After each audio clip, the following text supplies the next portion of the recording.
Just for giggles, show of hands, how many of you kids out there actually knew that Psycho got some sequels? Well, if you didn't, I'd say you were pretty well forgiven, because for one thing, they didn't actually start rolling out until 22 or 23 years after the original film, and of course they did so without Alfred Hitchcock.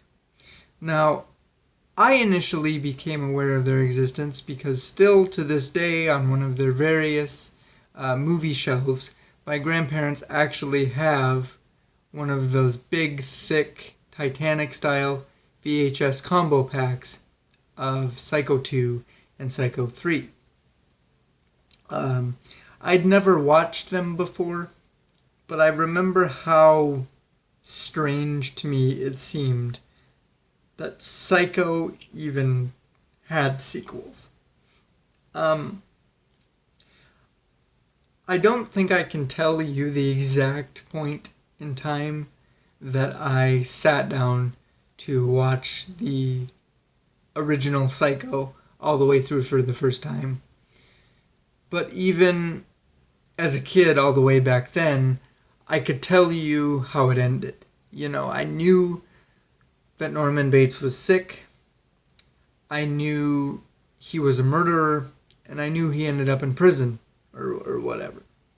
So, for whatever reason, I just struggled to wrap my young mind around the fact of how do you make a sequel out of that? How do you build on that? Where do you go from there to make that all work? And then I watched Psycho 2. And, I wasn't exactly sure what to expect with it. So my expectations were set relatively low. But I was pleasantly surprised with this movie. I walked away liking it a lot. And when I watched it for the second time through for the purposes of this video, not much has changed. I still enjoyed this movie a lot.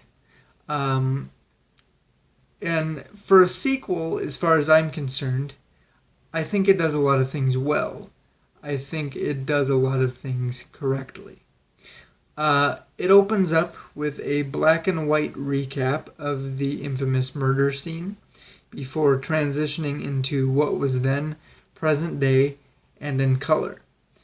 And I took this to be the kind of the film's acknowledgement that yes, there has been a considerable span in time that has passed between these two films. It wastes very little time in setting up the tension of the film. In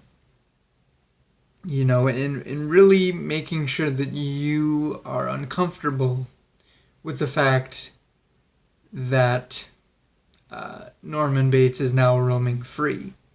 And making sure that you are also aware that of not only what he's done, but also what he is fully capable of repeating at really any given moment should he choose to.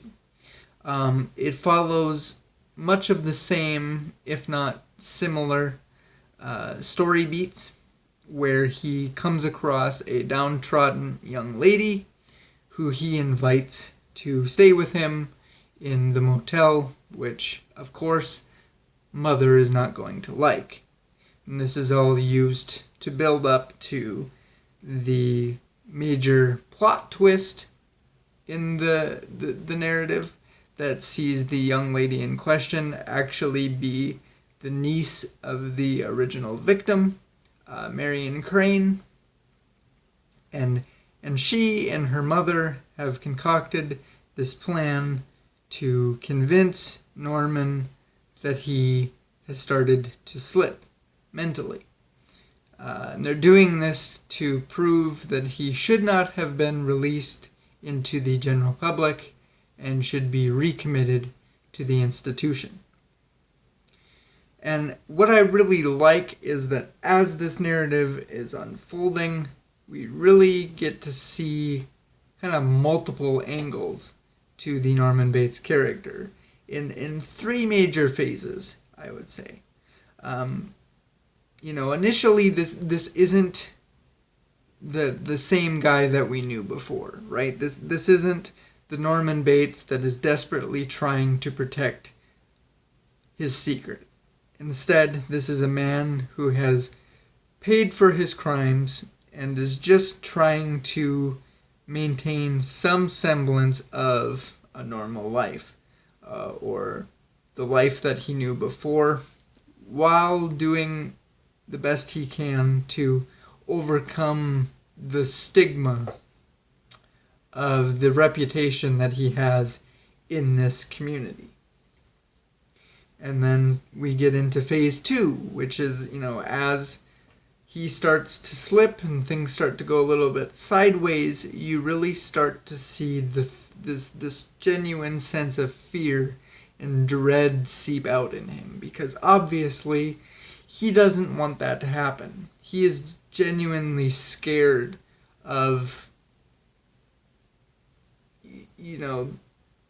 history repeating itself. He does not want that mother persona to take over again. And he's very genuinely afraid for not only his safety, but the safety of everyone around him.